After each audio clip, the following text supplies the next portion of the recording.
Não deixa que a preguiça mental daqueles fracassados acabe te contaminando. Você vai mudar completamente a forma como você formula os seus pedidos de tutela provisória. Conhecimentos que apenas a experiência nos dá. Caixa preta da liminar, acredite, é fundamental para ter sucesso nos seus pedidos. Você vai poder aplicar imediatamente nos seus casos concretos. Agora, você já está pronto para avançar no estudo das demais habilidades.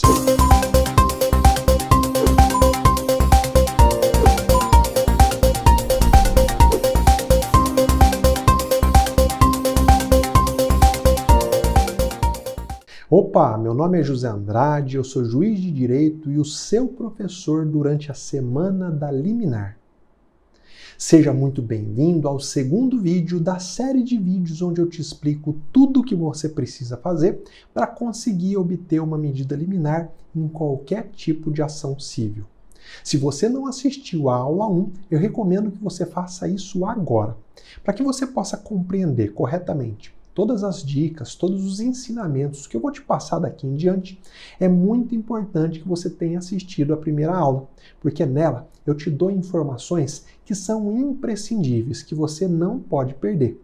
Então, se você ainda não viu o vídeo da aula 1, corre lá para fazer isso agora. Essa aula vai sair do ar em poucos dias, você precisa saber disso. Mas se você já assistiu a primeira aula, se você quer continuar estudando comigo, conhecendo tudo aquilo que você deve fazer e aprender para garantir o sucesso nos seus pedidos de tutela antecipada, tutela cautelar e tutela de evidência, bora seguir adiante. Como você já sabe, nessa série de vídeos, eu tenho o objetivo de transferir para você muita experiência prática. Para quê? Para que você saiba sempre como agir quando tiver que formular um pedido de liminar. Você se lembra que no vídeo passado eu te contei a história da liminar que salvou uma vida e como que essa história me tocou profundamente e me fez decidir estudar e compartilhar tudo o que eu aprendi até hoje sobre as tutelas provisórias. Você se lembra que depois de muito estudar, pesquisar e conversar com centenas de magistrados, eu acabei desenvolvendo um método de preparação através do qual é possível que um advogado, mesmo sem experiência prática, possa conseguir pleno sucesso na concessão de uma medida liminar. Contanto, obviamente, que o cliente tenha o direito e que ele disponha das provas necessárias. Isso é óbvio, né? Você se lembra também que o método que eu acabei desenvolvendo, ele é baseado em 4 habilidades técnicas essenciais que você deve adquirir e desenvolver se quiser passar a ter total tranquilidade quando o assunto é concessão de medidas liminares. Deixa eu te lembrar quais são essas 4 habilidades. A primeira delas é fundamental saber a diferença com clareza de todos os tipos de tutela provisória previstos no nosso ordenamento jurídico. Se você ainda confunde tutela antecipada, tutela cautelar, tutela de evidência, vai ser muito difícil conseguir sucesso nos seus pedidos, nos seus casos concretos. Mas na nossa primeira aula, nós superamos essa dificuldade e eu te mostrei em detalhes como nunca mais causar qualquer tipo de confusão. Agora, você já está pronto para avançar no estudo das demais habilidades. Vamos lá? A segunda habilidade necessária para que você consiga obter uma liminar em qualquer tipo de ação judicial é saber demonstrar na prática a presença dos requisitos exigidos por leis para que o juiz defira uma tutela provisória. Conhecer os requisitos legais para obter uma antecipação de tutela é fácil. Basta ler o Código de Processo Civil. O grande desafio é saber como demonstrar lá na prática que um determinado requisito está preenchido. Qual prova ou elemento do processo que mostra, por exemplo, que o direito do seu cliente é provável ou que existe um risco de dano? Ter essa habilidade, dominar isso com tranquilidade em qualquer tipo de processo, acredite, é fundamental para ter sucesso nos seus pedidos. A boa notícia é que na aula de hoje nós vamos entrar a fundo nessa habilidade. Vamos estudar um a um os requisitos necessários para a concessão de uma tutela antecipada. E eu vou te mostrar o que você precisa fazer na prática para apontar para o magistrado, para o juiz, onde está a comprovação de cada um desses requisitos. Pode ficar tranquilo, pode ficar tranquila. A terceira habilidade que você precisa dominar, caso queira conseguir o deferimento de uma liminar em qualquer tipo de ação civil, passa pelo exercício da empatia. Você deve aprender a se colocar no lugar do juiz para entender exatamente o que se passa na cabeça dele quando ele é chamado a tomar uma decisão tão importante, ouvindo apenas uma das partes e analisando apenas parte das provas. O que o magistrado sente? Como que você faz para dar para ele a tranquilidade que ele precisa para decidir e acolher aquilo que você pede? Eu vou te ensinar também na aula de hoje como exercer aquilo que eu chamo de princípio da empatia. Você vai entender como os sentimentos humanos são responsáveis pela tomada de decisão do juiz e qual é o proveito positivo que você pode tirar desse conhecimento. Pode ter certeza de que depois dessa aula você vai mudar completamente a forma como você formula os seus pedidos de tutela provisória. Por fim, a quarta habilidade que você precisa aprender e exercitar, caso queira se tornar um expert em liminar, é a capacidade de entender que cada tipo de ação guarda a sua peculiaridade. A depender do direito que esteja em discussão em um processo, na prática, é diferente a forma de demonstrar ao juiz a presença daqueles requisitos que a lei exige para o deferimento de uma liminar. Mostrar para o juiz, por exemplo, a probabilidade do direito do autor em uma ação de alimentos é muito diferente de mostrar a presença da mesma probabilidade em uma ação declaratória de inexistência de débito, por exemplo. Cada tipo de ação guarda a sua peculiaridade, a sua prova importante. Entender isso na prática e dominar essas peculiaridades é fundamental para o seu sucesso. Por isso que na quarta aula desse nosso treinamento gratuito, nós vamos estudar um caso hipotético, um tipo de ação com a sua peculiaridade. Nós vamos construir um pedido, uma petição de tutela provisória com todos os seus argumentos, para que você possa entender de forma cristalina como é importante ter bem evidente essa quarta habilidade. Mas vamos lá, agora eu vou compartilhar a tela do meu computador com você para que a gente possa mergulhar, aprofundar no estudo de tudo aquilo que é necessário para que você se torne um expert em liminar. Mas antes, eu gostaria de agradecer aos inúmeros comentários postados no primeiro vídeo.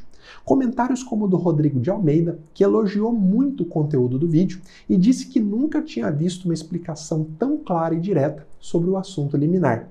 E também da Rosana Morgado, que disse que gostou tanto do primeiro vídeo que já estava ansiosa esperando a chegada da segunda aula.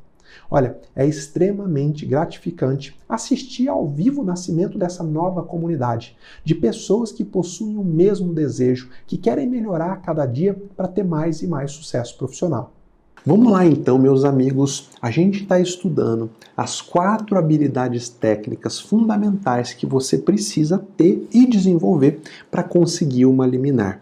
Na nossa aula anterior a gente estudou a primeira habilidade técnica, você aprendeu a saber diferenciar os tipos de tutela provisória que a lei exige, né? Efetivamente previstas em lei, para que você possa pedir para o juiz, talvez antecipar uma medida que ele só daria no final, talvez dar uma medida de cautela. Agora, nós vamos tratar nessa aula das 2 habilidades posteriores, a habilidade número 2 e a habilidade número 3. Nós vamos estudar a fundo nessa aula. Primeiro, a gente vai começar a tratar da segunda habilidade. Você vai aprender a demonstrar na prática para o juiz a presença dos requisitos que a própria lei exige para a concessão de uma espécie de tutela provisória. Nós vamos estudar especificamente a tutela antecipada e você vai saber apontar para o juiz qual que é a prova lá do seu processo ou qual que é o elemento de direito do seu processo que evidencia a presença de cada um desses requisitos. Essa vai ser a primeira parte, então, dessa nossa explicação. Na segunda parte, nós vamos aprofundar no estudo da terceira habilidade. Eu também vou te mostrar e te ensinar a exercer aquilo que eu chamo de princípio da empatia.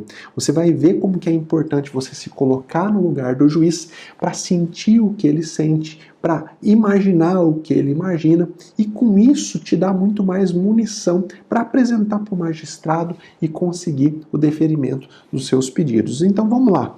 Primeira parte dessa explicação aprofundada, habilidade número 2. Segunda parte, habilidade número 3. O estudo prático da segunda habilidade. Vamos lá? Vamos mergulhar nisso agora? Bom, como você já sabe, de acordo com a lei, o juiz pode prolatar no curso do processo decisões liminares, decisões provisórias, vamos dizer, seria o termo mais técnico, né? E ele pode fazer isso por 2 razões, como você já viu. Às vezes é por estar presente uma situação de urgência e às vezes é por estar presente uma situação de evidência do direito. É essa a classificação que a nossa lei traz. Quando se trata de uma decisão fundamentada na urgência, urgência, existem duas espécies de tutela provisória baseada então na urgência.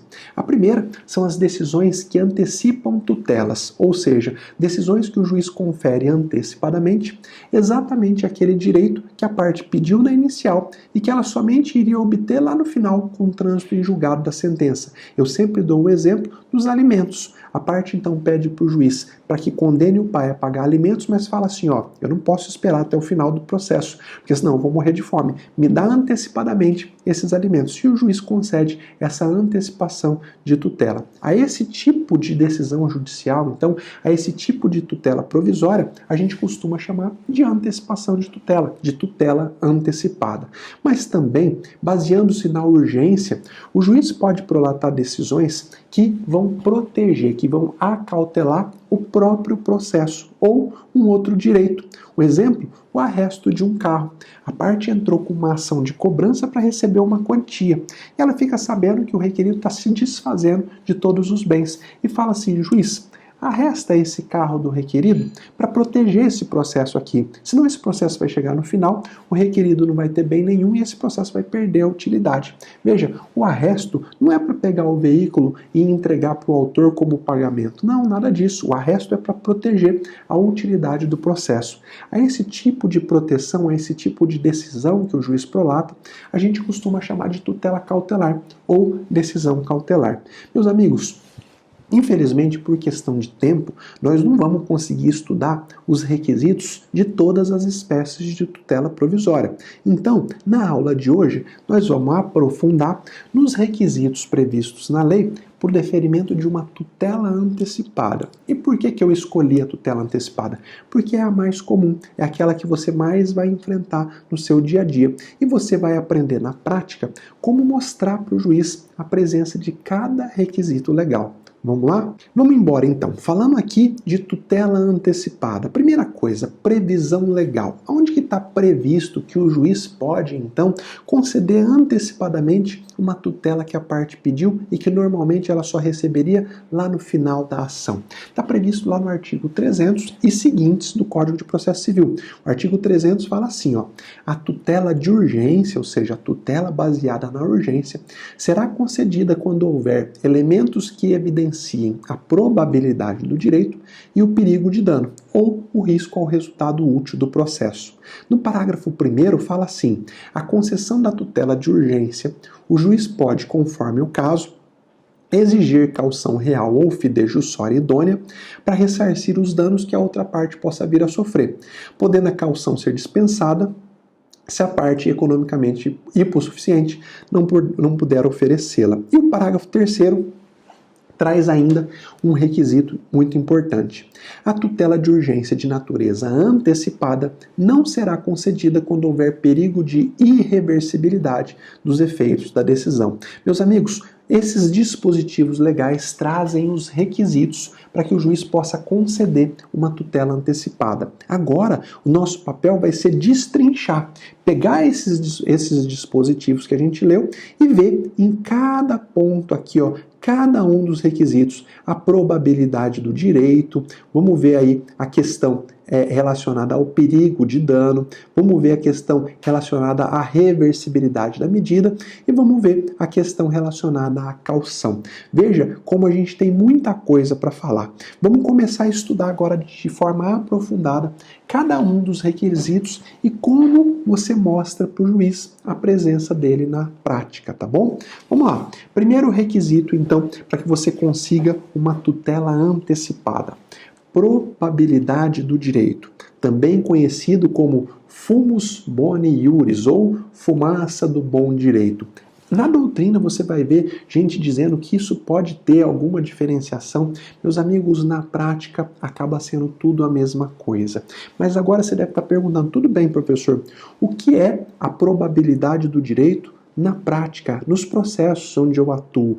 Como que isso se dá efetivamente na prática? Meus amigos, para deixar tudo bem claro, o juiz pensa assim, quando ele se depara com um pedido de tutela antecipada, ele pensa assim, é provável que eu venha a acolher lá na sentença esse pedido que o autor quer receber antecipadamente? O juiz pensa assim.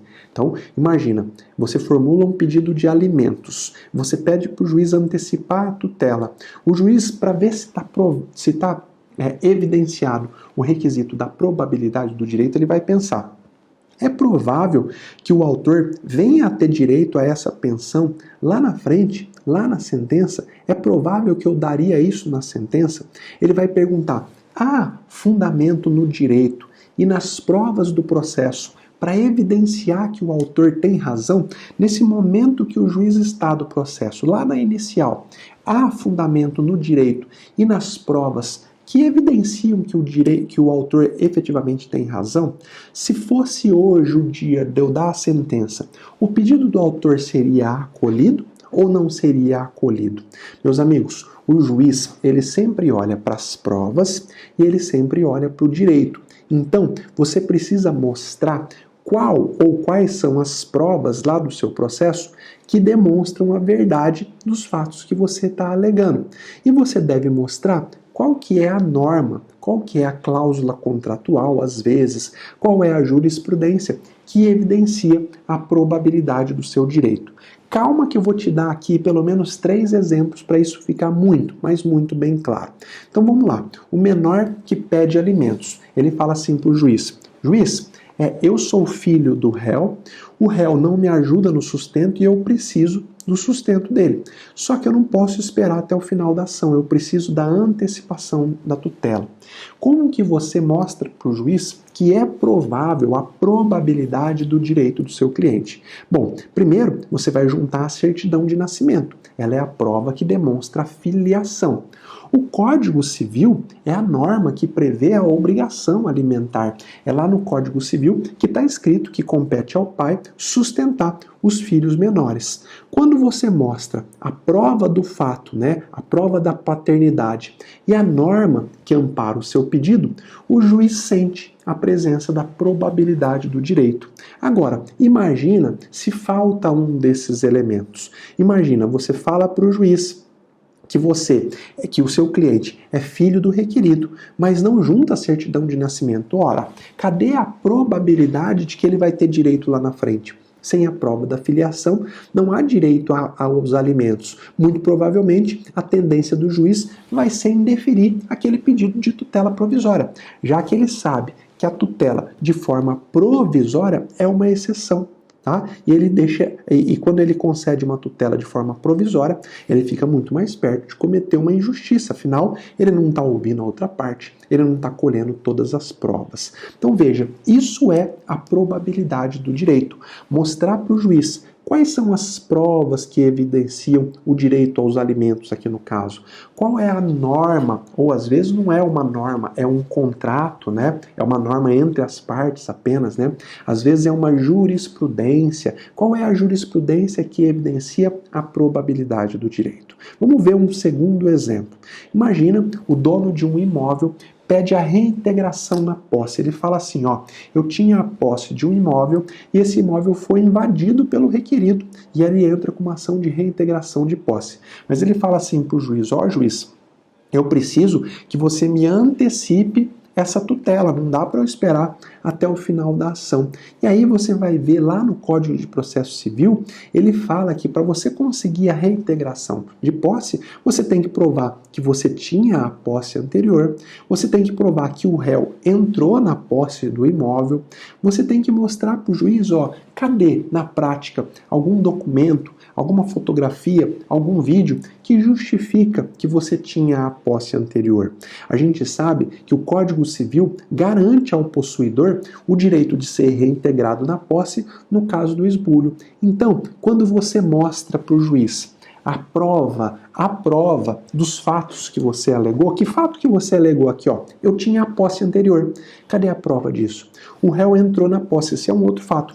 Cadê a prova disso? Quando você mostra para o juiz e quando você aponta a norma que ampara o seu pedido, no caso aqui são as normas do Código Civil que regulam a posse, o juiz sente a presença da probabilidade do direito.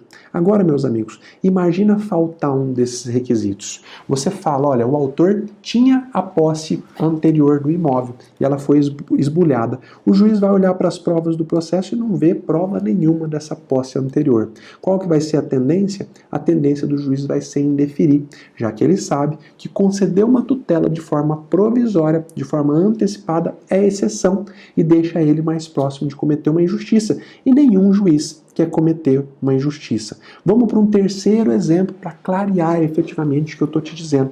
Imagina que você está advogando para um consumidor que ele pede a cobertura do plano de saúde para realizar uma cirurgia. Ele fala assim, olha, eu tenho um plano de saúde, eu necessito realizar uma cirurgia e o plano de saúde negou cobertura a essa cirurgia. Então eu quero que o plano seja condenado a fornecer essa cirurgia, mas eu não posso esperar por situação de urgência médica, essa cirurgia tem que ser antecipada. E aí? Quando o juiz vai olhar para a prova e para as suas alegações, o que ele vai procurar? Evidências que mostram a probabilidade do direito, que muito provavelmente esse pedido vai ser acolhido lá na sentença. O que o juiz vai procurar nesse exemplo que eu estou te mencionando? Cadê a prova documental, o contrato prevendo a cobertura? Aonde que está lá dentro do contrato de plano de saúde a cláusula que fala que há cobertura para essa doença ou para essa cirurgia que você está pedindo? Ou às vezes isso não está previsto expressamente no contrato, mas tem uma jurisprudência que prevê que o plano de saúde não pode se negar a custear um determinado tratamento. Você vai mostrar isso para o juiz. Ó, juiz, a probabilidade do direito está aqui, ó. Olha essa prova documental. Olha aqui essa cláusula do contrato. Ou, juiz, a jurisprudência tem entendido que os contratos de plano de saúde são obrigatórios cobrir esse tipo de procedimento que está sendo pedido. Pronto, você está mostrando a probabilidade do direito. Mas o juiz também vai olhar, ó, cadê o documento médico que atesta que o autor, o seu cliente, de fato, tem determinado problema de saúde e precisa da realização desse procedimento. Por quê? Porque não adianta nada só o contrato de plano de saúde prever a cobertura se você não mostra para o juiz que o seu cliente precisa daquela cobertura. Não basta a sua alegação, precisa de documento médico. Quando você mostra para o juiz a prova de cada um desses fatos aqui, quando você mostra que há uma norma, há uma jurisprudência, há uma cláusula contratual amparando o seu pedido, o juiz sente a presença da probabilidade do direito. Agora, meus amigos, imagina faltar um desses elementos. Qual que é a tendência? A tendência do juiz vai ser indeferir o pedido, já que ele sabe que conceder uma tutela de forma antecipada é a exceção. A regra é que o autor receba só lá no final, com o trânsito em julgado. Com esses 3 exemplos, eu espero que tenha ficado muito bem claro para você esse primeiro requisito. Para conseguir uma tutela antecipada, você tem que mostrar para o juiz a probabilidade do direito. E eu destrinchei aqui para você, te disse o que é e te disse como mostrar isso na prática. Mas às vezes você deve estar pensando, professor, o que eu posso fazer quando eu não tenho a prova material para provar para o juiz, né, aqueles fatos que vão demonstrar a probabilidade do direito do meu cliente. Às vezes eu não tenho prova material, eu não tenho um documento, eu não tenho uma filmagem, às vezes eu tenho só testemunha. Cabe bem no exemplo da reintegração de posse. Às vezes eu não tenho nenhum documento que evidencia que o meu cliente tinha a posse anterior, mas eu tenho testemunho de todos os vizinhos. E aí, eu não vou poder pedir a tutela antecipada? E aí, meus amigos, que entra a resposta prevista lá no artigo 300, parágrafo 2º do Código de Processo Civil, que diz assim: a tutela baseada na urgência pode ser concedida liminarmente ou após justificação prévia. Liminarmente significa sem nem ouvir a outra parte. O juiz aprecia o pedido do autor e já concede. Mas, às vezes, antes do juiz apreciar o pedido do autor, ele pode marcar uma audiência de justificação prévia. E é isso que você deve fazer. Todas as vezes que você não tiver prova documental para mostrar a probabilidade do direito do seu cliente, mas você tiver prova testemunhal, você deve pedir uma audiência de justificação.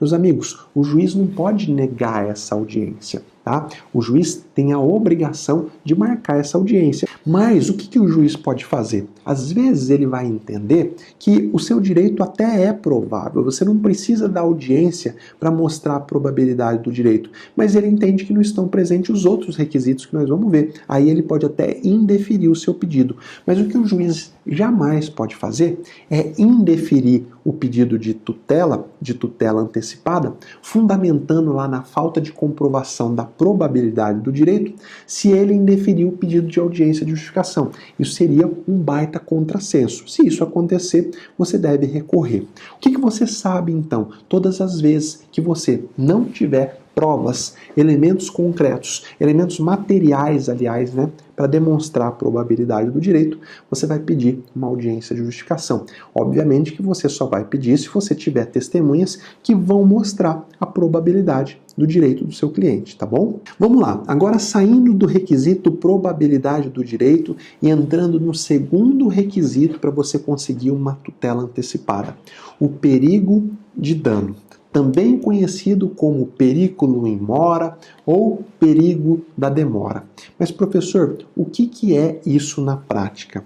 Perigo da demora, o periculum in mora, significa que se não for dada a proteção que a parte está pedindo antecipadamente, o direito material pode sofrer um dano. Repito, perigo de dano, exigido como requisito para uma antecipação de tutela, significa que se o juiz não antecipar aquela proteção que a parte está pedindo, se o juiz não conceder antes da hora, de forma antecipada, antes do trânsito em julgado da sentença, o direito material daquela parte pode sofrer um dano. É isso que significa esse segundo requisito. Mas, meus amigos, não se trata de um perigo abstrato, que pode vir a acontecer ou não. Trata-se de um perigo concreto. E a grande chave para o deferimento do seu pedido está aqui. Você precisa, na prática, fazer o que eu vou te ensinar exatamente agora. Primeira coisa, você vai precisar mostrar e dizer lá na sua petição, expressamente para o juiz, qual é o perigo de dano que o seu cliente pode vir a sofrer caso a tutela não seja antecipada. Não é só escrever lá assim, juiz, se a tutela não for antecipada, o meu cliente ou o autor pode sofrer um grave dano, um dano de gigantes proporções. Não, você vai dizer que caso a tutela não seja antecipada, pode haver perigo de dano e o perigo é esse. Você tem que dizer expressamente, o dano que ele vai sofrer é esse. E mais do que isso, você precisa provar para o juiz que esse perigo ele é concreto, ele é real. Ele não é apenas presumido, que pode ser que aconteça ou não, tá bom? Há alguns casos em que a nossa tendência é presumir que vai haver um dano caso a tutela não seja concedida. Como a gente pode ver no exemplo do menor que pede alimentos. Você não precisa provar que o menor vai morrer de fome se por acaso o pai não prestar a pensão. Isso é presumido. Efetivamente, ninguém vive sem comer, né?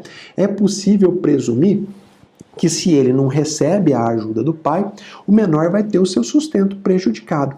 Mas e aí eu te pergunto, e se a genitora tiver boas condições financeiras e conseguir sustentar o menor sozinho, ainda que temporariamente?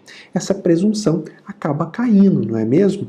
E olha, há alguns casos em que a própria lei parece presumir o dano, como no caso das ações possessórias. Nas ações possessórias, a lei não exige expressamente o requisito do perigo do dano para que o juiz determine lá, de forma antecipada, a reintegração. Pode ficar tranquilo que eu vou te mostrar que a gente pode estudar isso mais a fundo e como fazer isso no momento adequado, tá? Mas o fato, e aqui está a grande chave, é que eu sempre recomendo que você mencione expressamente na sua petição qual é o perigo de dano que o autor está prestes a sofrer e sempre, absolutamente sempre, apresente provas concretas do perigo que você está alegando.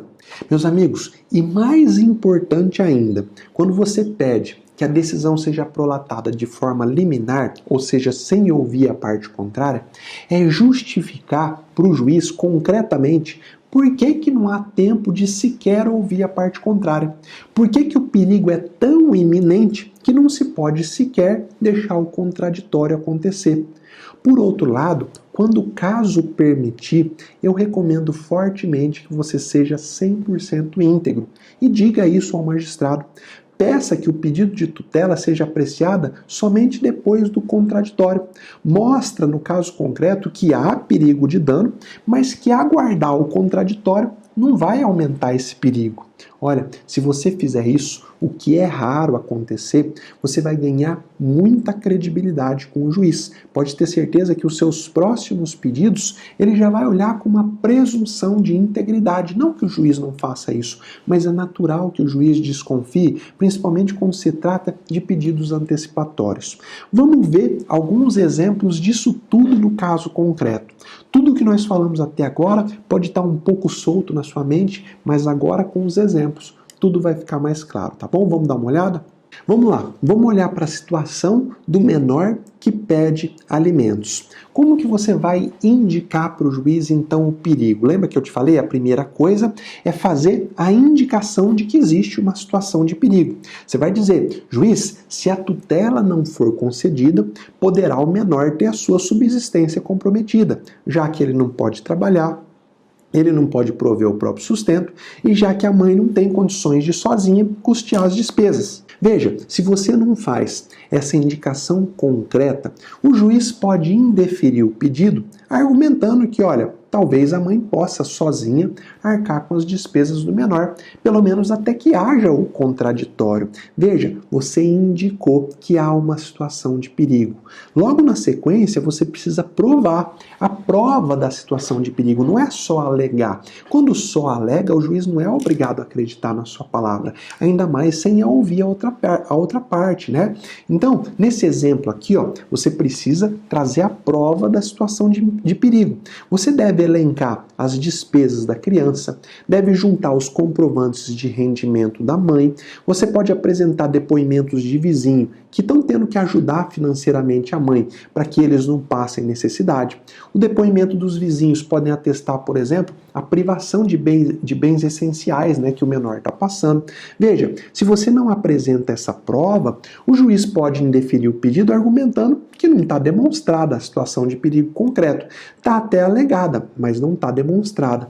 Por quê, meus amigos? Lembra aqui, ó, do terceiro elemento, como você mostra para o juiz o perigo de dano. Vamos repetir. O primeiro é indicar a situação de perigo, o segundo é provar a situação de perigo e o terceiro é, juiz, por que não dá para esperar o contraditório? Porque se puder esperar, o juiz vai esperar. Ele não vai conceder, ele vai mandar citar a parte requerida. Lembra? A regra é o contraditório, a regra constitucional é o contraditório. Você vai dizer assim, juiz, como essa verba que está sendo pleiteada se destina à comida do dia a dia do menor, esperar a citação da parte requerida para somente analisar o pedido urgente depois pode significar um prejuízo irreparável, já que a criança não pode ficar sem condições de custear suas necessidades básicas. Como que ele vai comer? Como que ele vai se vestir? Como que ele vai comprar medicamento? Veja, se você não faz essa alegação, se você não traz essa comprovação material para o processo, o juiz pode determinar que se ouça a parte contrária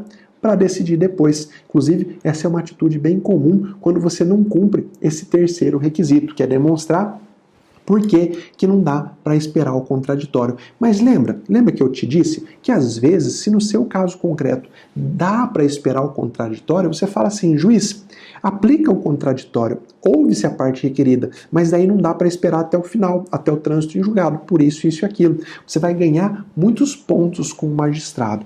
Bom, vamos olhar um segundo exemplo para poder clarear de uma vez por todas na sua mente esse segundo requisito, o perigo de dano.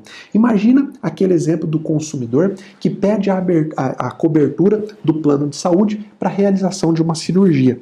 Então, ele diz assim para o juiz, juiz, eu tenho um plano de saúde, o médico atestou que eu preciso fazer determinada cirurgia e o plano de saúde negou a cobertura. Eu já te ensinei a mostrar a probabilidade do direito, como é que você faz, e agora você vai mostrar para o juiz o perigo de dano. Primeiro passo que você tem que seguir, a indicação do perigo. Juiz, se a tutela não for concedida, há perigo do autor vir a falecer ou ter a sua saúde comprometida, ou ter a saúde debilitada de forma irreparável. Veja, você está indicando qual é o dano que ele pode sofrer. Se você não faz essa indicação concreta, o juiz pode indeferir o pedido argumentando que o autor não indicou qual que é o perigo concreto. Falar só em perigo de forma abstrata, você já sabe que não é suficiente. Vamos para o segundo ponto, a prova. Qual é a prova da situação de perigo? O laudo médico, doutor. Excelência, o laudo médico em anexo, ele mostra a necessidade da tutela ser concedida agora, nesse momento, sob pena do autor vir a sofrer um dano. Se você não apresenta essa prova, o juiz pode indeferir o seu pedido, dizendo que, apesar da alegação do perigo, não há nenhum documento médico evidenciando a urgência. O documento médico até fala da necessidade da cirurgia. Mas aonde está dito que precisa ser agora? Por que não pode se esperar até o final? Lembra, o juiz ele não tem a obrigação de deter conhecimentos médicos, por isso que o laudo que você tem que trazer é o laudo mais detalhado possível. Juiz, terceiro ponto, por que não dá para esperar o contraditório? Você vai fundamentar mais ou menos assim, olha, excelência, conforme está descrito no laudo, a cirurgia deve ser realizada em no máximo 30 dias, o que deixa evidente que a tutela tem que ser concedida liminarmente, sem ouvir a parte contrária, já que dentro de 30 dias é impossível citar a parte contrária, depois esperar o prazo para resposta, para só depois implementar o direito à cirurgia. E aqui vale um cuidado especial com o documento médico. Fica esse parênteses aberto aqui, porque quanto mais preciso ele for, mais forte vai ser a pressão que você coloca no juiz para que ele defina a medida. Se você não tiver esse cuidado, pode ser que o juiz deixe para decidir depois. Olha, o documento médico até fala da necessidade da cirurgia, mas ele não fala que é urgente, ele não fala em quantos dias, ele não fala em quantos meses. Então vai ser mais fácil para o juiz postergar a decisão para depois do contraditório. Então vamos lá, chave para você nunca mais errar na demonstração do requisito perigo de dano. Você vai indicar o perigo, você vai provar a situação de perigo e você vai dizer por que não dá para esperar o contraditório. E se for possível, você vai dizer, é possível ouvir a parte requerida, mas depois a tutela tem que ser concedida. Não dá para esperar até o trânsito em julgado. Isso tudo vai depender da prova que você tem. Se a prova demonstrar que dá para esperar, você vai pedir para esperar. Se a prova mostrar que não dá para esperar, você vai pedir para o juiz e vai mostrar o porquê que não dá. Veja, fazendo isso, você cumpre o segundo requisito. Veja, a gente já falou da probabilidade do direito, como que isso se comporta na prática. Falamos agora do perigo de dano, como que isso se comporta na prática. Vamos estudar agora o terceiro requisito. A lei fala, no artigo 300 e seguintes, lá do Código de Processo Civil, especialmente no parágrafo 3º, fala assim, ó, a tutela baseada na urgência de natureza antecipada, que é a que nós estamos estudando, não será concedida quando houver perigo de irreversibilidade dos efeitos da decisão. Então, a contrário senso, o requisito para que o juiz conceda a tutela é que aquela medida que a parte está pedindo seja reversível, seja possível de ser desfeita no futuro. É a reversibilidade da medida, o terceiro requisito. Mas, professor, o que é isso na prática? O que significa reversibilidade na medida? A lei fala que a tutela a ser antecipada pelo juiz tem que ser possível de ser revertida no futuro, caso ela não se confirme na sentença. Imagina, o juiz dá uma medida, e aí, analisando as demais provas, ouvindo a outra parte, ele veja, poxa, não deveria ter dado essa medida. E ele dá a sentença julgando improcedente o pedido. Mas agora a medida não é mais reversível, não dá mais para voltar atrás. A lei fala, então, que todas as vezes que a tutela pedida pela parte for irreversível, o juiz não deve conceder a medida, tá? Se for irreversível, o magistrado teria em tese que indeferir. Deixa eu te dar um exemplo. O autor pede, então, a reintegração liminar na posse de um bem. Se ele for reintegrado liminarmente, a situação é perfeitamente reversível no futuro. Ou seja, se o pedido do autor for julgado improcedente na sentença, o réu vai poder voltar para a posse do bem. Esse é um caso de tutela reversível. Sai da posse entra na posse. Mas e se a medida for irreversível, mas ao mesmo tempo for um direito fundamental? A medida é necessária para salvar um direito fundamental. Como é que fica isso? Imagina, de um lado tem uma norma processual falando, se for irreversível, o juiz não concede. Mas do outro lado tem uma norma constitucional que protege um direito fundamental, um direito à vida, por exemplo. Meus amigos, na prática, há tutelas que devem ser antecipadas sob pena de acabar ferindo de morte um direito fundamental, como a vida, a integridade física, a saúde. Para esses casos, o que a doutrina fez? Ela abrandou esse requisito da reversibilidade. A doutrina concluiu que quando houver um direito fundamental em perigo, o juiz deve fazer uma ponderação dos interesses e dos valores que estão envolvidos, para poder decidir se ele concede ou se ele não concede a tutela de forma antecipada. A isso se dá o nome de ponderação de valores, razoabilidade. Deixa eu dar um exemplo para você entender. Imagina que a parte precisa fazer uma cirurgia cardíaca e o plano de saúde negou o direito a essa cirurgia. E o médico diz lá, ó, se a cirurgia não for feita em 10 dias, a parte pode morrer. Veja que se o juiz conceder antecipadamente, o juiz vai estar dando uma medida que é irreversível. Uma vez feita a cirurgia por uma tutela antecipada, depois não dá para desfazer a cirurgia. Porém, está em jogo a proteção de um direito fundamental, que é o direito à vida. Nesse caso, o juiz sempre tem que ponderar. O que vale mais? Esse direito que a parte está querendo tutelar, ou vale mais efetivamente aquela norma processual que fala da reversibilidade da medida? Na prática, você sempre deve se adiantar e mostrar para o juiz como que ele deve fazer essa ponderação, se o seu caso for de uma medida irreversível. E se for possível, você sempre deve oferecer caução, como nós vamos ver mais adiante, para acabar com o risco e conseguir o deferimento da tutela. Nesse exemplo que eu acabei de dar, você pode dizer assim: Excelência, de fato, a medida que eu estou pedindo antecipada, ela é irreversível. Uma vez feita a cirurgia, não dá para depois desfazer. Porém, eu estou aqui oferecendo caução para cobrir eventuais prejuízos que a parte requerida tiver, se lá na frente Vossa Excelência julgar improcedente o pedido e revogar a tutela. Pronto, você deu ao juiz a segurança que ele precisava. Obviamente que você vai também fazer o juízo de ponderação. Você vai falar, Excelência, a medida é irreversível, mas aqui a gente está em jogo salvar a vida do meu cliente. Nós não estamos falando em salvar um patrimônio, nós não estamos falando em um capricho, nós estamos falando em salvar a vida, ou salvar a integridade física.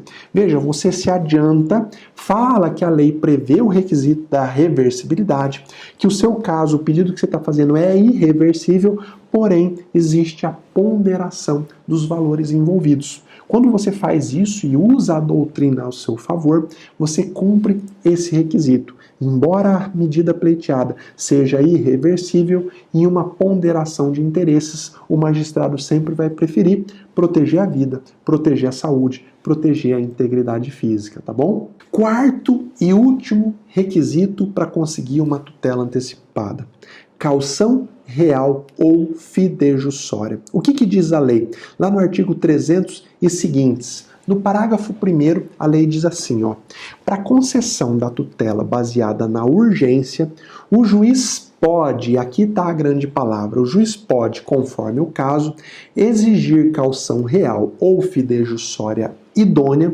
para ressarcir os danos que a outra parte possa vir a sofrer, podendo a caução ser dispensada se a parte economicamente hipossuficiente não puder oferecê-la.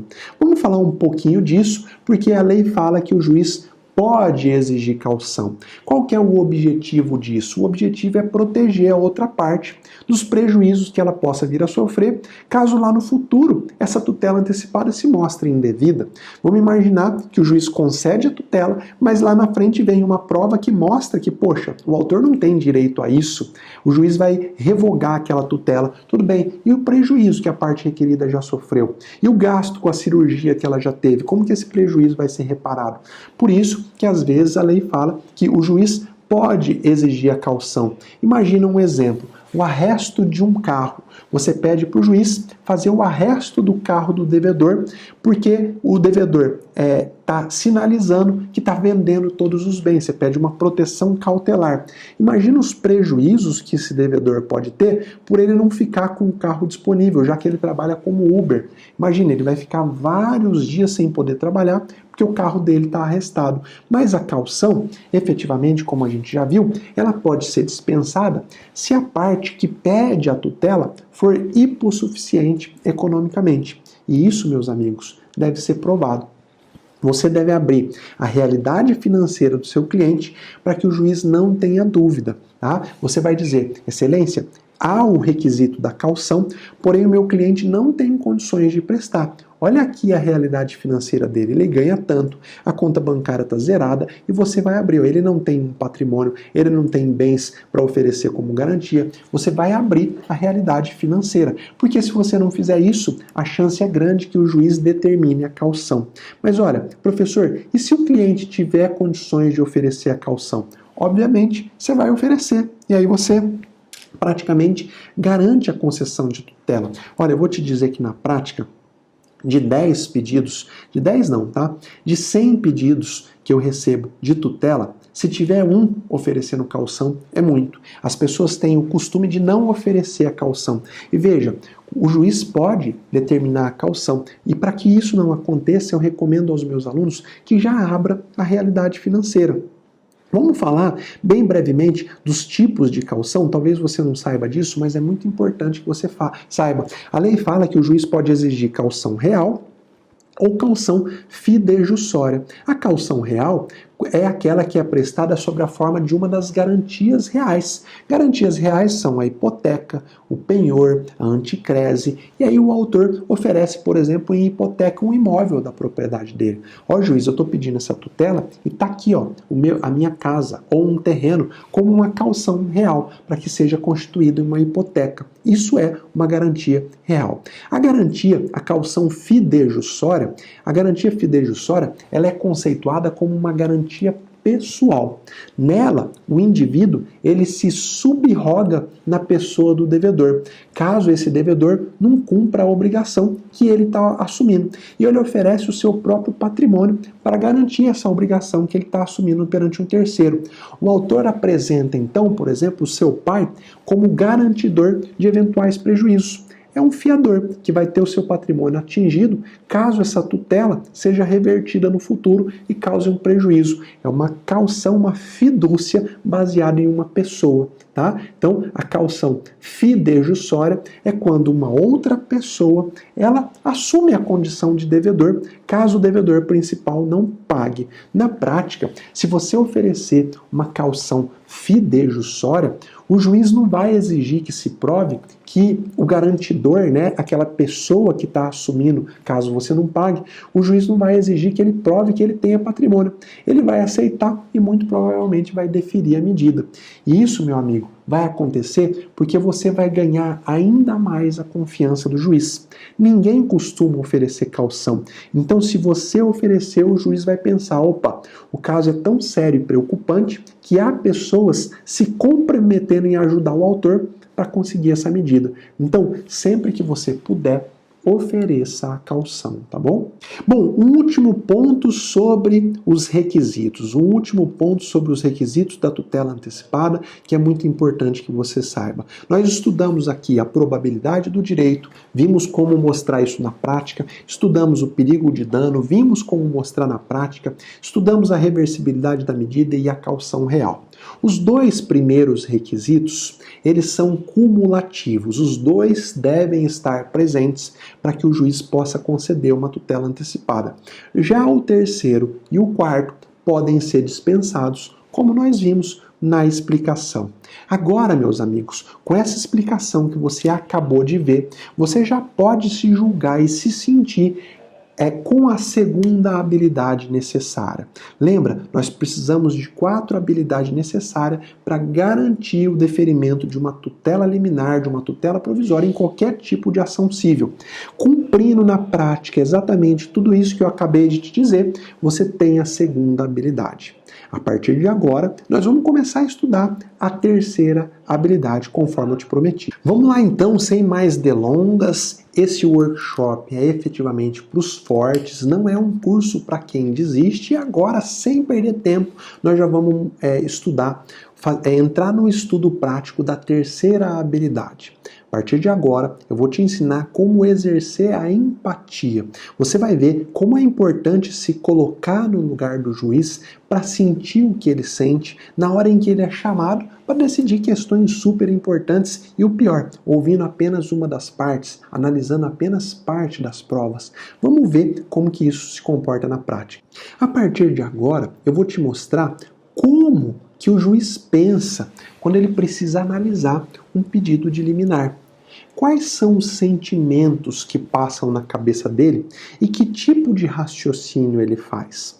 Por que, meus amigos, que isso é importante? Porque sabendo pensar como o juiz pensa, você vai ter a vantagem de poder se adiantar ao raciocínio dele e de trazer elementos concretos que vão dar a ele a segurança para que ele possa decidir como você pediu.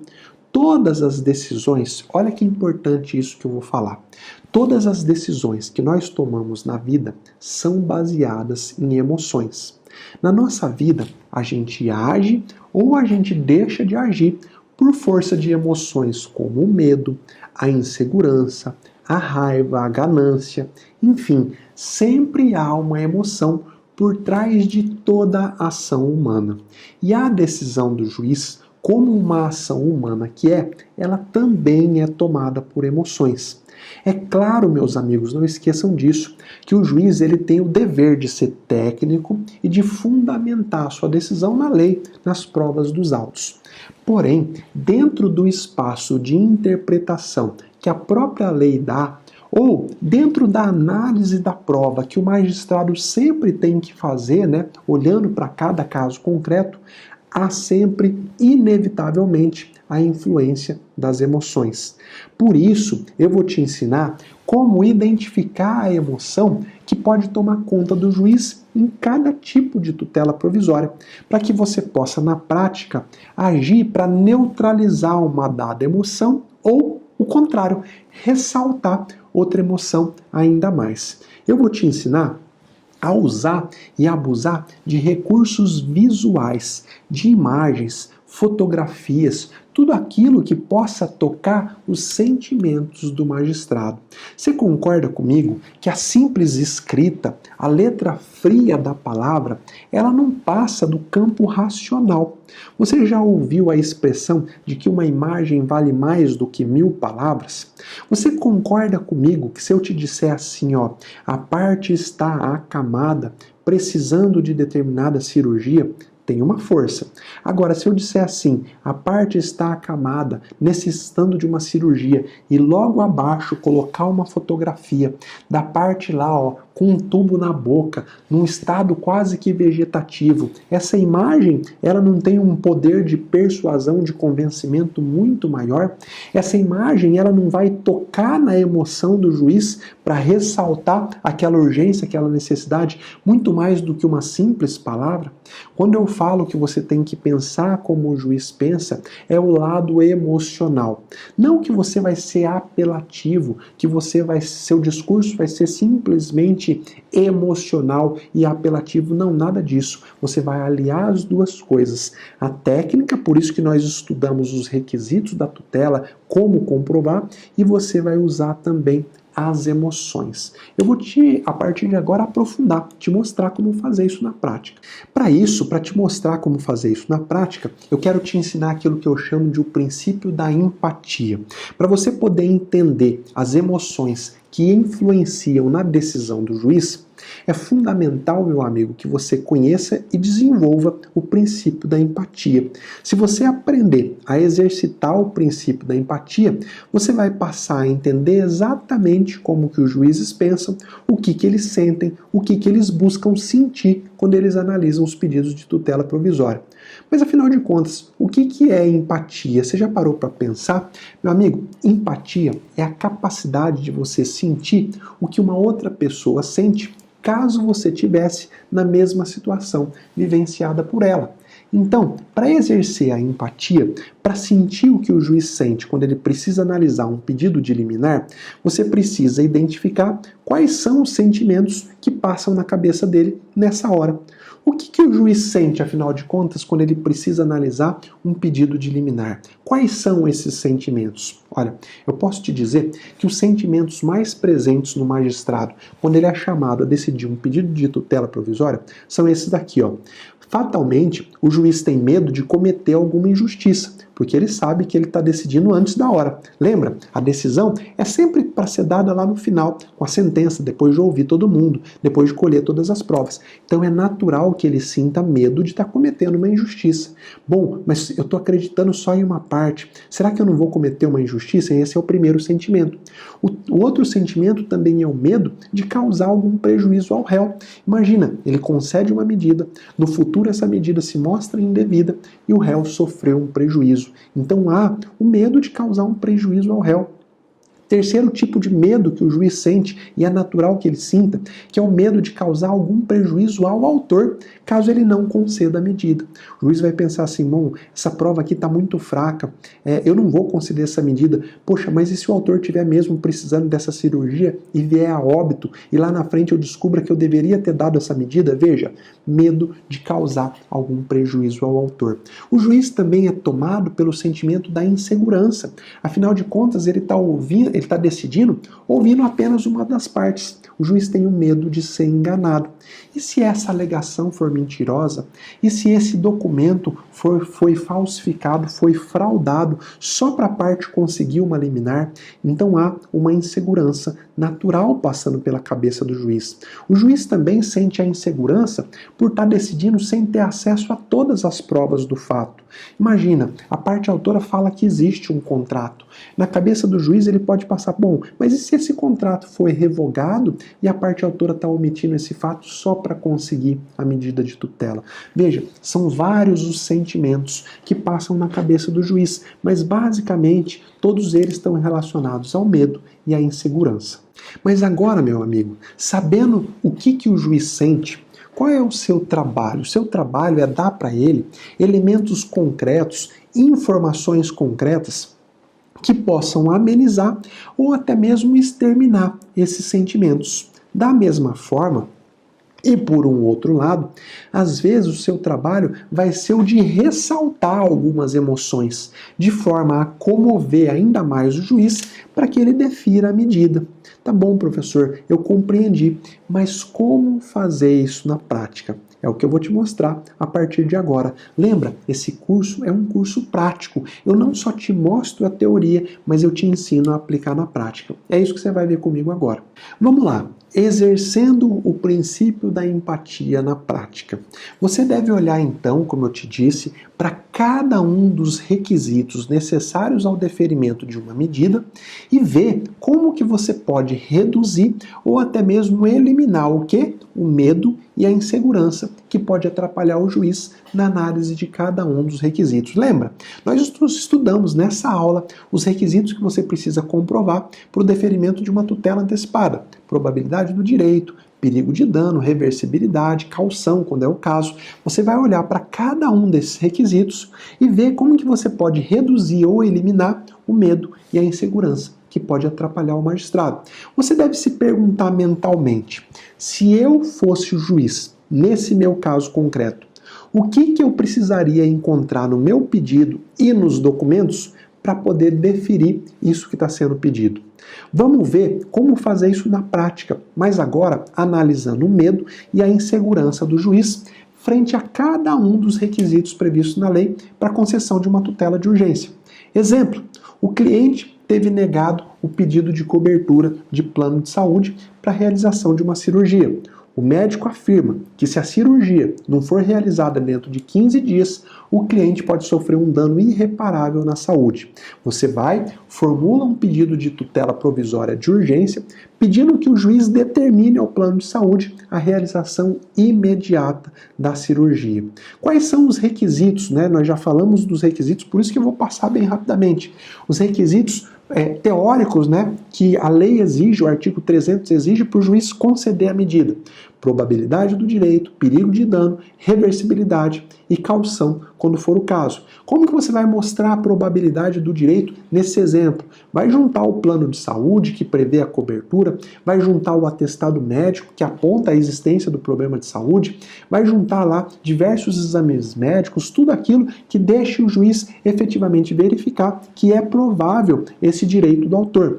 Perigo de dano, você vai juntar lá o atestado médico que afirma que a cirurgia não pode esperar, estudos médicos de casos semelhantes, esse tipo de caso, cabe mesmo esse tipo de cirurgia, fotos da situação real do autor, reversibilidade da medida, como nesse caso a medida ela é irreversível, você vai fazer aquele juízo de ponderação que eu te ensinei, caução, se o cliente tiver condições de prestar, você vai prestar, se ele não tiver, você vai abrir o coração, vai mostrar lá toda a realidade econômica do seu cliente para que o juiz não exija a caução.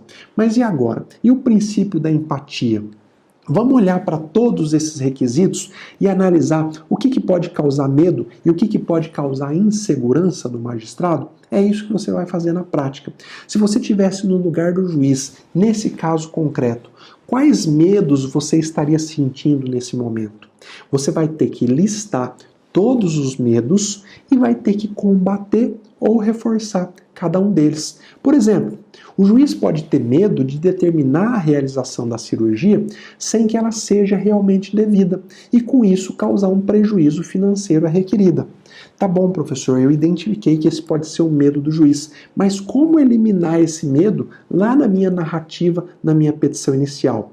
Você vai dizer assim, juiz, excelência, ainda que possa existir um receio natural de se causar um prejuízo à requerida com o deferimento da tutela antecipada, o fato é que é muito mais grave correr o risco do requerente ter a vida dele ceifada pela não realização da cirurgia. Veja, você inverte. Se o juiz estava com algum medo de causar um prejuízo para a requerida, agora você aguçou nele o medo dele causar um prejuízo à vida do autor. E aqui você deve sempre ilustrar o que está acontecendo. Vai juntar fotos da situação precária de saúde da parte autora. Lembra que uma imagem vale mais do que 1000 palavras. Uma imagem mexe com as emoções. Já a palavra nem sempre. Então é isso que você vai fazer. Imagina, o juiz pode ter medo da cirurgia não ser tão urgente. Ele está com receio de estar sendo enganado. Será que esse autor não está exagerando só para me induzir a conceder essa medida, sabendo que essa medida vai ser irreversível? Você identificando esse medo, como que você vai eliminar ele da cabeça do juiz na sua narrativa? Você vai rebater esse pensamento explicitamente. Vai dizer assim, excelência, antes que se possa imaginar que a realização dessa cirurgia poderia aguardar pelo menos a citação do requerido, o fato é que o atestado médico ele afirma exatamente o contrário. Não obstante, excelência, está aqui a literatura médica que eu estou juntando em anexo, mostrando o que pode acontecer com a evolução da doença caso essa cirurgia não seja realizada o mais depressa possível. E aqui você pode ressaltar o laudo médico. Pega, sublinha, grifa, dá um destaque para a palavra urgente. Se o médico estabeleceu um prazo, ressalta esse prazo, pinta de vermelho, coloca no corpo da petição. Mais uma vez, uma imagem impressiona muito mais do que a palavra. É diferente você dizer para o juiz na petição que o laudo disse que é urgente e é diferente você colocar lá estampada a assinatura do médico, o grifo lá em vermelho dizendo que é urgente. Você pode fazer isso, tem recurso tecnológico hoje que permite você colocar o laudo dentro da sua petição. Mais uma vez, mexe com o sentimento, mexe com o visual do magistrado. Por quê? Porque uma imagem convence muito mais do que uma palavra. O que você vai fazer, meu amigo? Você vai listar, no seu caso concreto, cada um dos medos, cada uma das inseguranças e você vai rebater uma por uma. Por quê? Porque se você não faz isso, o juiz vai fazer na decisão dele. O juiz vai encontrar argumentos que você não trouxe e não rebateu para justificar um indeferimento. Se a gente está falando de insegurança, se você estivesse no lugar do juiz, nesse caso concreto, nesse exemplo que a gente está examinando, o que te deixaria inseguro para conceder o pedido do autor? Por outro lado, o que te deixaria seguro para acolher o pedido? Você deve listar, então, as inseguranças e rebater cada uma delas. Você deve fornecer para o juiz os argumentos que ele, com outras palavras, vai acabar usando para fundamentar a decisão.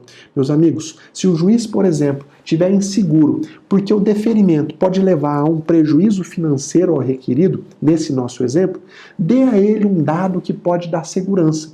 Veja que com um pouquinho de criatividade você mata a insegurança do juiz. Você pode dizer assim, ó, Excelência, ainda que alguém possa ter aventado ou possa ser tentado a imaginar que o deferimento dessa liminar possa causar algum prejuízo financeiro ao plano de saúde requerido, os números públicos divulgados pela própria ré afastam qualquer receio ou insegurança nesse sentido.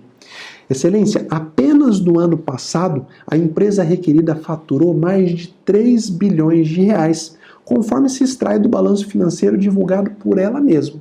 De sorte, juiz, que o deferimento dessa cirurgia, cujo valor não passa aí de 10, 15 mil reais, é insignificante perto do poderio financeiro da parte requerida. Veja que com esse simples argumento financeiro, você afasta o sentimento de insegurança. O juiz até pensa, bom, de fato, se a cirurgia se mostrar indevida, ela não vai causar prejuízo para uma empresa que fatura 3 bilhões de reais.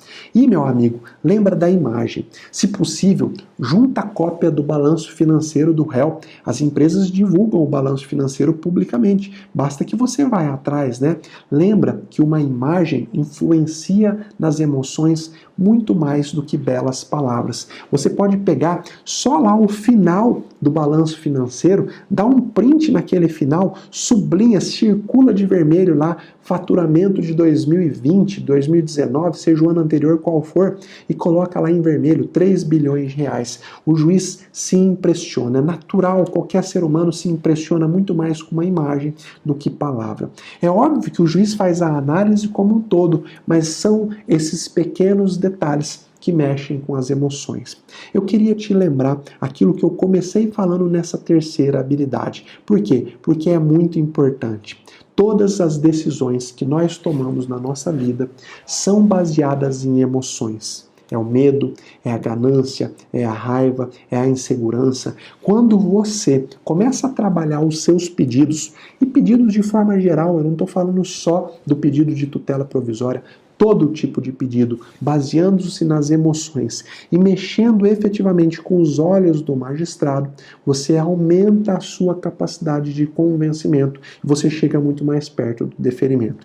Eu espero que agora você tenha entendido essa terceira habilidade. É óbvio que há muito mais para falar sobre ela, mas eu espero ter feito uma apresentação que pode te, além de te convencer, te mostrar que há um caminho diferente. Não é pedir simplesmente por pedir. Quem simplesmente pede uma liminar por pedir está sujeito a qualquer tipo de resultado. Mas agora, você que tem a segunda e a terceira habilidade a partir dessa aula, vai olhar por uma forma completamente diferente para os seus próximos pedidos de tutela provisória. Veja como é possível, com um conhecimento adequado, ir muito além do que simplesmente pedir uma tutela provisória. Acho que agora fica muito mais fácil para você entender que é possível fazer muito mais que aqueles que simplesmente se limitam a pedir uma liminar sem se preocupar em fazer todas as demonstrações que nós vimos até agora, praticamente delegando a própria sorte ao destino. Praticamente antecipam um indeferimento. E nisso, meus amigos, nessa falta de zelo na hora de formular o pedido liminar, quantas vidas podem se perder? Quantos patrimônios podem ser desperdiçados? Quantos processos podem acabar sendo inutilizados? Sinceramente, você vai ouvir muita gente dizendo, alguns até vão escrever nos comentários aqui embaixo desse vídeo, que não adianta nada formular um bom pedido de liminar, que é perda de tempo estudar o que a gente está estudando e aprender tudo aquilo que a gente tem aprendido, porque o juiz sequer vai ler o seu pedido e já vai indeferir a liminar, que o tribunal vai dar uma decisão padrão e não vai mudar nada. Olha, meus amigos, com todo o respeito e sinceridade que essas pessoas merecem, certamente elas estão na profissão errada. O advogado que se preza, o patrono que realmente tem compromisso com a causa do seu cliente, o advogado vocacionado é aquele que faz o seu melhor, não importando como o juiz ou o tribunal vai agir. Se a petição vai ou não ser lida, se o recurso vai ou não ser adequadamente fundamentado, isso é um problema cuja solução está fora do seu alcance. O que está em suas mãos é fazer o seu melhor, acreditando sempre na honestidade e na boa vontade da maioria dos profissionais. Justificar a realização de um pedido ruim e mal fundamentado porque ele não vai ser lido ou devidamente apreciado não vai te levar a nada.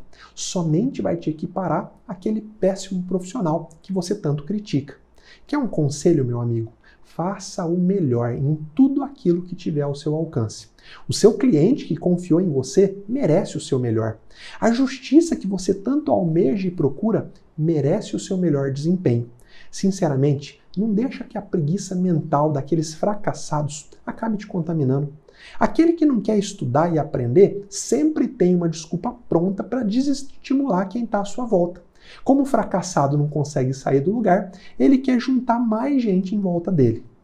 Bom, como eu disse anteriormente, existem inúmeros outros assuntos importantes e necessários sobre a prática das liminares. É uma pena, eu não vou conseguir tratar de todos os assuntos aqui, porque senão esse vídeo ia ficar grande demais. O que você já percebeu até agora é que essas técnicas, essas dicas de atuação não se ensinam nos livros e muito menos na faculdade de Direito. São sacadas que só se aprende na prática, com a vivência constante do dia a dia. E é isso que eu quero te repassar nessa semana.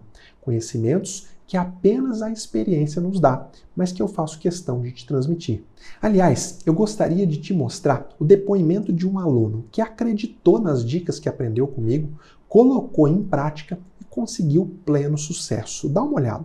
Agora, muita gente tem me perguntado, por que eu resolvi compartilhar essas informações publicamente?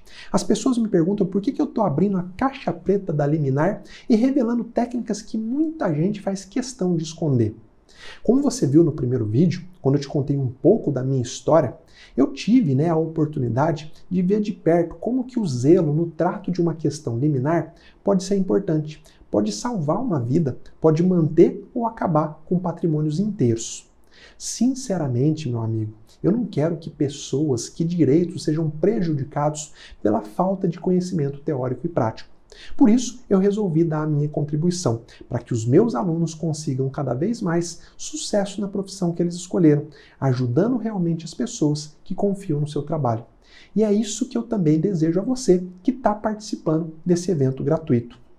Além do mais, não tem nada no mundo que me dá mais satisfação do que ensinar. Há muito tempo eu carrego a bandeira do compartilhamento do conhecimento. Sinceramente, eu acredito que a gente só vai conseguir viver em um mundo melhor quando cada pessoa compartilhar tudo aquilo que sabe com as pessoas que estão à sua volta. E eu tenho como princípio de vida, como propósito de vida, o compartilhamento do conhecimento.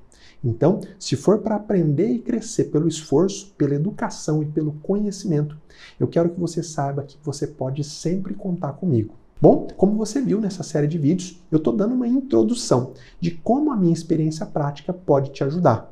Contudo, para aqueles que querem se tornar realmente ninjas ou verdadeiros experts em liminar, eu criei um programa de treinamento mais intenso, mais detalhado. Um programa onde eu ensino passo a passo tudo o que você precisa fazer para ter sucesso em todos os seus pedidos de liminar. Um treinamento aprofundado onde você vai visitar comigo, com riqueza de detalhes, as 4 habilidades fundamentais que você deve possuir para que consiga obter uma tutela provisória em qualquer tipo de ação civil. Enfim, um programa de treinamento online totalmente voltado para transmitir a você a experiência prática que eu pude adquirir ao longo de mais de 18 anos, analisando e decidindo tutelas provisórias diariamente. Eu vou dar mais detalhes sobre esse programa mais à frente, pode ficar tranquilo. Bom, no próximo vídeo nós vamos estudar 2 assuntos de fundamental importância. Você vai aprender comigo 6 hipóteses práticas e concretas em que é possível conseguir uma tutela antecipada em razão do comportamento processual indevido do réu. Nós vamos estudar a tutela de evidência prevista lá no artigo 311.1 do CPC, mas com aplicação eminentemente prática. Eu tenho certeza de que você vai poder aplicar imediatamente nos seus casos concretos o conteúdo dessa terceira aula.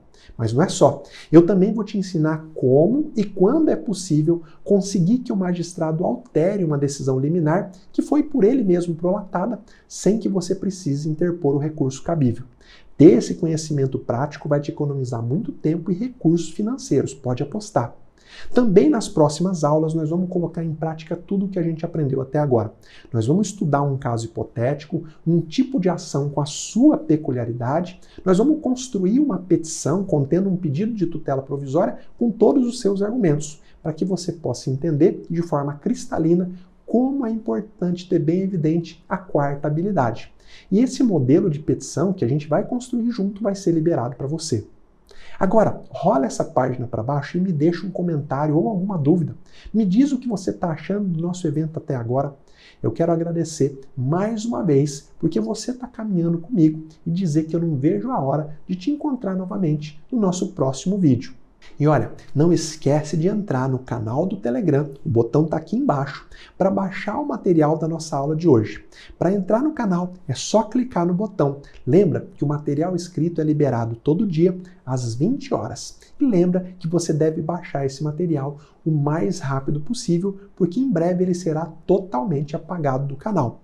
É isso aí, um grande abraço e fica com Deus. Eu sou Thales Augusto Oliveira Barbosa, sul do estado do Piauí. Eu trabalhei 7 estados. Eu fiz vários juízes e juízas de todos os níveis, juízes federais e juízes estaduais. Tratei já com desembargadores tanto dos níveis estaduais como federais. Então sempre eu via, eu fui com o tempo, mas sempre faltava o detalhe. E aí, nesse curso em específico, ele tem alguns detalhes, sim, que é aquilo ali, porque eu tô observando o processo do meu lado de advogado. E ele está passando conhecimento para nós da maneira como ele vê o processo, como juiz. E era isso que eu questionava. Apareceu uma cliente e essa cliente foi o filho dela que me procurou. Mas eu estou à sua procura porque aconteceu um problema com a minha mãe. Eu digo, qual o problema? Que era problemática. A mãe dele recebe conta mensal. Uma dessas contas é a conta, se eu não estiver enganado, de energia. Ela pagou antecipadamente e, mesmo assim, a concessionária negativou o nome dela. E ela deu entrada no protocolo, tudo direitinho, mas eles não. Dizer, não, vai continuar negativada. Aí ele queria que eu entrasse com o pedido e se teria capacidade de eu conseguir eliminar. Aí eu fui contar a história para ele, rapaz, você sabe, eu tenho um probleminha particular com o magistrado. Não, doutor, todo mundo na cidade sabe disso. Todo mundo tem conhecimento. Eu disse, tudo bem, eu vou fazer, assistir as aulas dele, aí deu outro estralo. Aí eu digo, rapaz, eu vou usar essas informações nessa petição. Porque uma informação que ele deu, que eu achei assim, bem interessante, é que eu fosse bem criterioso no meu pedido, nos fatos, não só jogasse a jurisprudência, não só pedisse eliminar, mas fosse bem específico, dizendo, contar a real situação, porque aí eu ia ser tão sincero que ia ser tão difícil o juiz negar. Então, e a surpresa, se eu não estiver enganado, ele decidiu em 15 dias, que eu levei foi um susto. Olha a minha cara de surpresa. Eu quase fui para trás. Não, meu Deus do céu, eu não acredito. Aí, aí eu baixei o arquivo em PDF, mandei pro meu cliente, mandei a notícia no WhatsApp, ele, até o cliente, doutor, como? Eu disse, como não? Eu fiz o pedido. Eles já até responderam, já fizeram uma proposta, já passei para o cliente, só eu ter conseguido. Essa liminar com ele não é nem pelo valor, não, mas só de, assim, tudo que eu aprendi foi a das aulas e eu que eu fui atrás, mas sempre tinha uma deficiência, como o doutor já falou. A teoria a gente recebe muito, mas prática é o dia a dia. Para qualquer pessoa, porque a didática dele é muito simples. Se você não tem o discernimento do direito, mas se você prestar atenção, você for ler, vai. Só falta você jogar a água e vai encostar a cabeça e entrar por osmose. E não tem uma dificuldade para isso. porque a didática dele é simples, o conhecimento dele é enorme, porque é muito bom. É muito bom. Se o pessoal diz que eu sou muito bom, pô, ele é um espetáculo.